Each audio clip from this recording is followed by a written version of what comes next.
नमस्कार दोस्तों, मैं हूं रिजवान खान। आपका हमारे चैनल में स्वागत है। दोस्तों, आप जानते हैं कि पिछले कुछ सालों में दुनिया ने काफ़ी तरक्की की है। तो चाहे फिर टेक्नोलॉजी हो या फिर इकोनॉमिक तरक्की हो, हर क्षेत्र में कहीं ना कहीं तरक्की दिखाई दे रही है। लेकिन इस डेवलपमेंट और तरक्की के साथ साथ मनुष्य के लिए कई चैलेंजेस भी पैदा हुई है, जिसमें एक चैलेंज हुआ है हेल्थ का। हेल्थ को लेकर काफ़ी समस्याएं देखने को मिल रही है। आखिर इस भागदौड़ भरी ज़िंदगी में हम अपने हेल्थ के साथ कैसा अपनी हेल्थ को कैसे कंट्रोल कर सकते हैं, उसकी कैसे रक्षा कर सकते हैं, इस पर जानकारी लेना ज़रूरी है। तो इसी संदर्भ में हमसे बातचीत करने के लिए हमारे साथ आज मौजूद है yoga expert doctor Rajendra Singh Thakur. Thakur sir दरअसल बाय प्रोफेशन एक एकेडमिकली पीएचडी है, जो कि ex associate professor of social work, college of social work बंडेरा से हैं। जैसा कि मैंने कहा कि ये एकेडमिक तौर पे पीएचडी है, इसलिए उन्हें डॉक्टर कहा जाता है।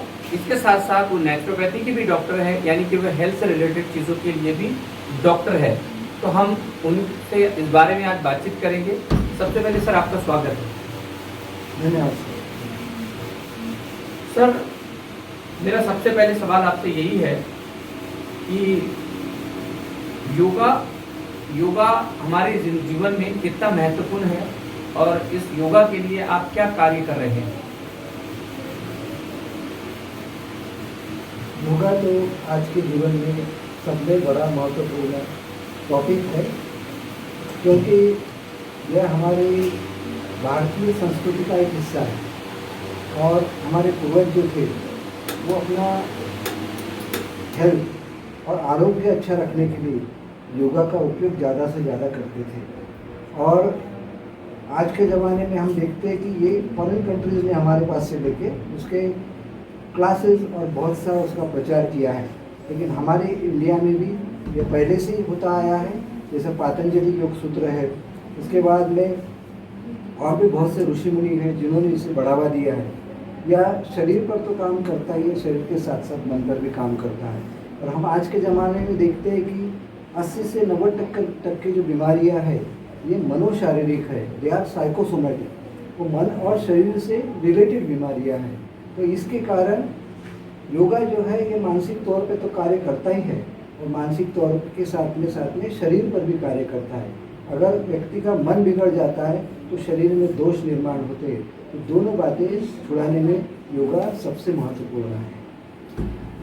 सर, दूसरा मैं ये जानना चाहूँगा कि क्या आपको लगता है कि पिछले कुछ दिनों में जैसे आपने कहा कि योगा हमारी संस्कृति रही है, लेकिन जो चैलेंजेस हम पैदा हुए हैं उसके बाद योगा को एक एज अ मेडिसिन के तौर पे लोगों ने कितनी हद तक अपनाया है और योगा आज के समय में किस स्तर पर है? आज के समय में तो हम देखा जाए तो हम देखते हैं कि मैक्सिमम बीमारियां जो है, जैसे प्रोटेक्शन हम कहते हैं, प्रोटेक्शन बीमारियों के लिए योगा द्वारा मिल सकता है। यानी ह्यूमन बींग्स की इम्यूनिटी जो है, जिसे हम प्रतिरोध क्षमता कहते हैं, तो प्रतिरोध क्षमता योगा से बहुत ज़्यादा बेहतर होकर बीमारियों से लड़ने की ताकत इसके कारण निर्माण होती है। और आज के ज़माने में हम देखते हैं कि जैसे हम देखते हैं कि योगा डे वगैरह मनाया जाता है, या फिर उसका जो प्रचार प्रसार इंडिया में हुआ है, उसके कारण हम देखते हैं कि पहले लोग रोड पर घूमते नहीं थे, आजकल हम रोड पर घूमते हुए देखते हैं, खुली जगह में लोग बैठकर योगा करते हुए देखते हैं। तो आज के युग में हमारे इंडिया में अगर देखा जाए तो इसका महत्व बहुत बढ़ गया है और इसके कारण लोगों का मानसिक और शारीरिक स्वास्थ्य भी अच्छा रखने में मदद हो रही है। दूसरी बात ऐसी होती है कि आजकल अगर हम एलोपैथी दवाइयों की ओर जाए तो उन दवाइयों के साइड इफेक्ट्स भी बहुत होते हैं। एक बीमारी बिठाने गए तो दूसरी बीमारी हो जाती है। और योगा द्वारा ऐसा है कि बगैर यानी हील विदाउट पिल्स बोला जा सकता है, यानी बगैर दवाइयों के आप उपचार कर सकते हैं, वो योगा द्वारा ही संभव है। योगा में कुछ आसन है जो शरीर पर कार्य करते हैं और कुछ जैसा प्राणायाम है जो यानी हमारे श्वास पर काम करते हैं, और उसका अगर हम उपयोग करें तो नॉर्मल स्तर पे जैसा हम यानी श्वास लेते हैं उसमें 20% ही एयर हमारे बॉडी में जाती है, हमारे लंग्स में जाती है। 80% वहीं रहती है। लेकिन योगा का अगर हम प्रैक्टिस करके प्राणायाम और उससे संबंधित अगर बातें करें तो 80% तक ऑक्सीजन हमारे बॉडी में ले सकते हैं, यानी 4 गुना ऑक्सीजन बढ़ा सकते हैं, जिससे हमारी प्रतिरोध क्षमता बढ़ेगी और आसानी से हम बीमारियों को दूर रख सकते हैं। सर, एक जैसे पिछले अभी आपने कहा कि योगा दोनों तरीके से हमको काम आता है, तो मैं ये जानना चाहूँगा कि योगा से शारीरिक और मानसिक तौर पे इसका कैसा उपयोग कर सकते हैं? अगर शारीरिक तौर पे कमजोरी है, मानसिक तौर पे कमजोरी है, तो योगा के जरिए इसका कैसा उपाय हो सकता है दोनों? जैसा अभी मैंने बताया कि योगा के कुछ जो है प्राणायाम के कुछ भाग ऐसे हैं, जैसे हम भूत शुद्धि क्रिया कहते हैं। तो भूत शुद्धि क्रिया में जो प्राणायाम का पार्ट है वो 80% पार्ट आता है। वो अगर करते हैं तो हमारी बॉडी में हमारे हर एक सेल के अंदर ऑक्सीजन जाता है, हर एक पेशी के अंदर ऑक्सीजन जाता है, और उससे क्या होता है कि हमारी हर पेशी के अंदर ऑक्सीजन जाए तो जो यानी पेशी अब काम नहीं कर रही है, निष्क्रिय हो रही है, वो भी काम करना शुरू कर देगी। उसके कारण क्या होता है कि मैक्सिमम तौर पर हम देखते हैं कि उसका इफेक्ट होगा। अभी कोविड होके गया है, हम देखते हैं कि कोविड में मैक्सिमम लोगों को यानी श्वास की तकलीफें हुई। श्वास की तकलीफों के कारण कई लोगों को अपनी जान गंवाना पड़ी।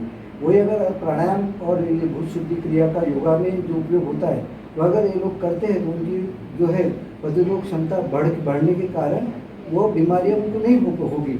और जो है अपन कहते हैं कि prevention is better than cure. अगर हम रोकथाम पहले से ही करते हैं तो बीमारियां होगी ही नहीं। उसके लिए शरीर तैयार करने का, मन तैयार करने का और यहाँ तक कि बुद्धि को भी शांत करने का ये काम योगा द्वारा, प्राणायाम हो गए, आसन हो गए और ध्यान धारणा द्वारा बहुत अच्छे तरीके से हो सकता है। बहुत बहुत शुक्रिया सर आपका, आपने हमें बहुत महत्वपूर्ण जानकारी दी है।